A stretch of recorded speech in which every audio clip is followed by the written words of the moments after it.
আসসালামু আলাইকুম। আমি শরফুদ্দিন রাবি, সিইও এমএসআর গ্লোবাল।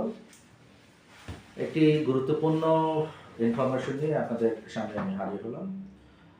প্রথমে আমি বলতে চাই সংযুক্ত আরব আমিরাতের কিছু গুরুত্বপূর্ণ ইনফরমেশন।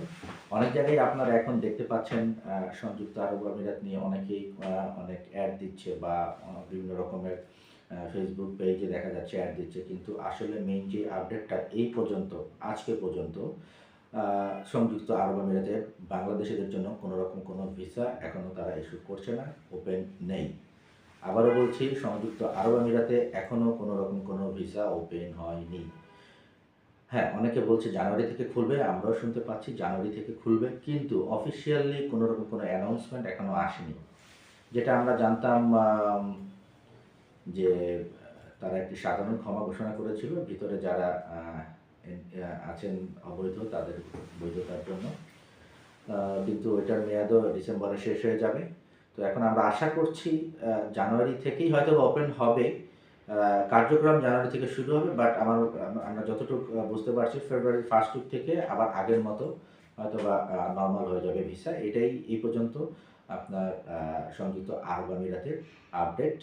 এবং আরেকটি বিষয় আমি আপনাদের প্লিজ বলবো, কিছু কিছু ক্লায়েন্ট আমাদের এখানে এখন আসছে এবং অনেক জায়গা থেকেই আমাদের এখানে কিছু কমপ্লেইনও এসেছে। সেটা হলো, আমরা প্রায়ই এখন কিন্তু ফেসবুকে এবং বিভিন্ন জায়গায় অ্যাড দেখতে পাচ্ছি 10 দিন 15 দিন বা কেউ কেউ দিচ্ছে 1 উইকের ভিতরে ইউরোপ সেনজেনের ভিসা করে দিচ্ছে, ইউকের ভিসা করে দিচ্ছে, ইউএসএ ভিসা করে দিচ্ছে।